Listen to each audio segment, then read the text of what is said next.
Okay, good morning students.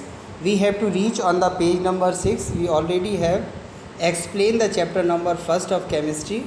Now we have to discuss about the wool, how the wool is converted into a fabric. Okay, तो producing of fiber into wool.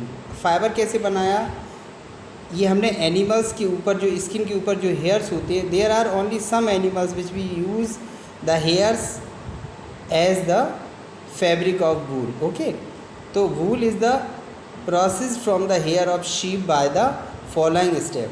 हम sheep के जो hairs होते हैं वो इन steps के द्वारा वो लेते हैं. सबसे पहले शेयरिंग. शेयरिंग का मतलब होता है जैसे हम लोग शेविंग करते हैं तो शेविंग से हम अपने हेयर्स को रिमूव करते हैं. इसी तरीके से हम मशीन के द्वारा मैनुअली या जो है उस तरह के द्वारा शेयरिंग की जाती है. इनकी जो एनिमल्स के हम हेयर यूज़ करते हैं उसको शेयरिंग बोलते हैं. In the first step the flick is remove from the body of the sheep. कि शीप की पूरी बॉडी से उसके लंबे लंबे बालों को जो अलग किया जाता है उसको, उन बालों को जो उनका हीप होता है उनको फ्लीक बोलते हैं. ओके, तो इनको रिमूव करना ही क्या कहलाता है, शेयरिंग कहलाता है. The process of removal of the hair from their body, उनकी बॉडी से इन हेयर्स को दूर करना from their body along with the uppermost thin layer of the dead skin. जो उनकी ऊपर की लेयर स्किन की होती है उसके ऊपर से, इसी को शेयरिंग बोलते हैं. This is done using the shears. ये शेयर्स के द्वारा जो है किया जाता है. Which are similar of the common shaving machines. ये सिमिलर कॉमन, जैसे आजकल ट्रिमर मशीन आती है इसी तरीके से शेविंग मशीन होती है.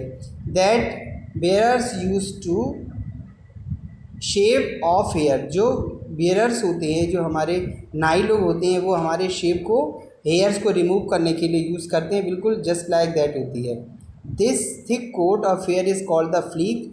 इन बड़े बड़े बालों का जो कोट एनिमल्स के ऊपर रहता है उसको फ्लीक बोलते हैं. Flick is the thick covering of wool on the sheep.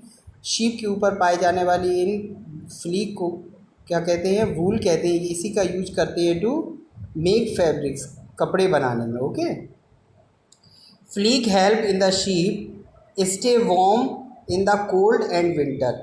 को बहुत ठंडी जब होती है सर्दियों में, तब उस समय ये कपड़े जो है हमें ठंड से बचाते हैं और वार्म रखते हैं. वार्म कैसे रखते हैं, क्योंकि जो ये वूल होती है वो कैसी होती है, रेजिस्टेंट होती है. यानी ये न तो बॉडी की गर्मी को बाहर एटमॉस्फेयर में जाने देती है और ना एटमॉस्फेयर की सर्दी को बॉडी के अंदर आने देती है. तो ये क्या करती है, ये रेजिस्टेंस का काम करती है और हीट को बॉडी के अंदर ही रहने देती है, जिससे हमारी बॉडी गर्म रहती है, वार्म रहती है.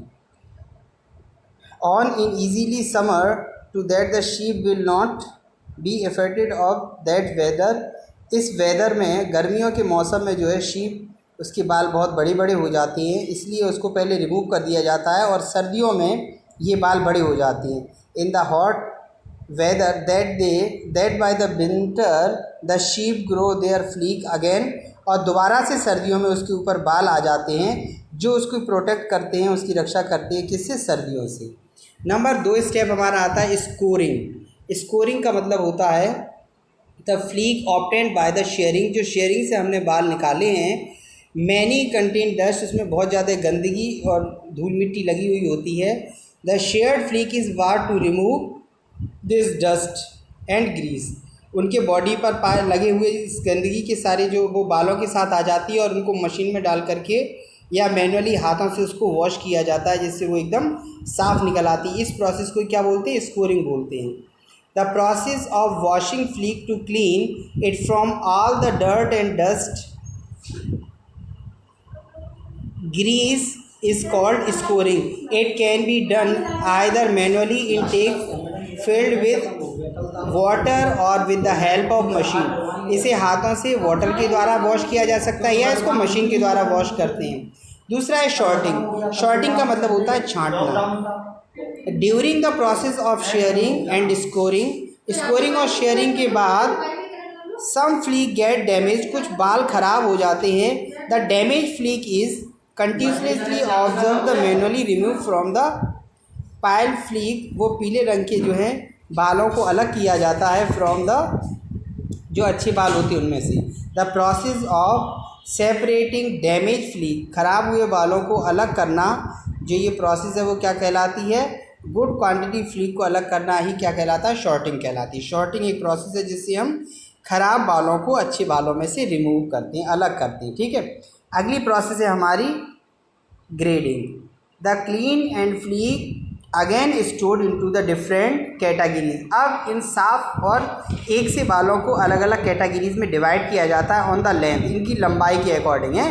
कुछ ज़्यादा लंबे बाल अलग किए जाते हैं, बहुत छोटे बालों को अलग किया जाता है। उनके टेक्सचर और कलर के हिसाब से भी अलग करते हैं, ब्राउन अलग करते हैं, ब्लैक अलग करते हैं, वाइट अलग करते हैं।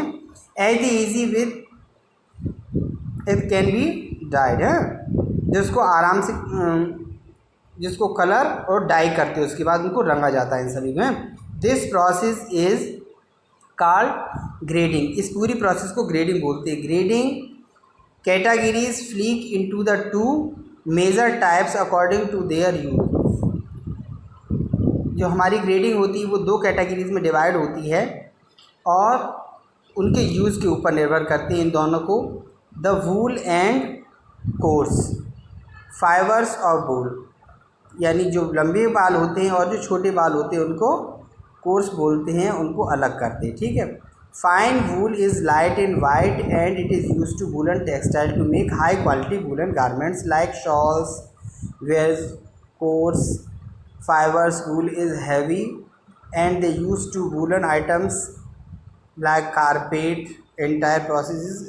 अब ये जो कोर्स के बाल होते हैं वो बहुत मोटे होते हैं और छोटे होते हैं, इसलिए उनके कारपेट बुने जाते हैं और दूसरी चीज़ें बनाई जाती हैं। जबकि जो फाइन हेयर होते हैं वो बहुत पतले और लंबे होते हैं, उनसे हम वूलन शॉल्स, जैकेट्स, पुलोवर्स वगैरह बुनते हैं, ठीक है। अब उसके बाद है हमारा अगला स्टेप होता है हमारा carding. The graded fleece is brush to remove tangles in the wool fibre. अब जो हमारे ग्राइंडेड फ्लीक है उनमें से टेंडल्स को अलग किया जाता है। It can be done manually, या तो कॉम से। ये टेढ़े मेढ़े होते हैं, फिर इनको स्ट्रेट करना है। ऐसे समझ लीजिए आप कि इन टेढ़े मेढ़े बालों को स्ट्रेट करने की जो प्रोसेस है वही कार्डिंग कहलाती है। इससे बाल एकदम स्ट्रेट हो जाते हैं। जैसे हम अपने बालों को स्ट्रेट, जो स्ट्रेटर आता है उससे स्ट्रेट करते हैं गर्म करके, उसी तरीके से ये हाथों से या दूसरी मशीनों के द्वारा इसको स्ट्रेट किए जाते हैं इन बालों को। तो fibre can be done manually, combing हाथों से करके किया जाता है वूलन फाइबर को विद द स्पेशल कॉम्ब और थ्रू द स्ट्रेटनिंग, या स्ट्रेटनिंग जो आती है मशीन उससे स्ट्रेट किया जाता है। The straightening machine have a series of metal teeth that straight the trend woollen fibres without break them. बिना तोड़े उनको ये मशीन सीधा कर देती है और उससे जो है ये धागा बनाने में हमें आसानी रहती है। उसके बाद डाइंग, अब इनको रंगा जाता है। अलग अलग कलर से हम इनको रंगते हैं। वूल को जिस तरह की वूल हमें चाहिए होती है इसको डाइंग बोलती है। फिर स्पिनिंग, एक स्पिन मशीन आती है, उसको स्पिनिंग करके हम जो है क्या बनाते हैं, स्पिनिंग करके थ्रेड बनाते हैं। उसमें एक के अंदर एक धागा जोड़ते जाते हैं और हम इस स्पिनिंग मशीन से क्या बनाते हैं, वूल बनाते हैं। और उस वूल से फिर क्या करते हैं, निटिंग करते हैं, या तो बुनते हैं या तो निटिंग करते हैं या वीविंग करते हैं। एक धागे से बुनना निटिंग कहलाता है, जो हमारे घर में स्वेटर वगैरह बुनाई जाती है, आपने देखा होगा। और वीविंग वो होती है जो बहुत सारे धागों को मशीन में लगा करके और फिर उससे बुनाई की जाती है, उसको वीविंग बोलते हैं। इस तरीके से ये हमारे वूलन क्लॉथ्स के बनने का पूरा प्रोसेस है। इस तरीके से हम अपने वूलन क्लॉथ्स को बनाते हैं और ये प्रोसेस जो है मैनुअली या मशीन के द्वारा किया जाता है। इसमें 5 मेन स्टेप्स हैं जो मैंने आपको बताए। अब प्रॉपर्टीज़ ऑफ वूल, वूल की क्या क्या क्वालिटीज़ हैं, ठीक है, वो हम आपको कल बताएंगे। ओके।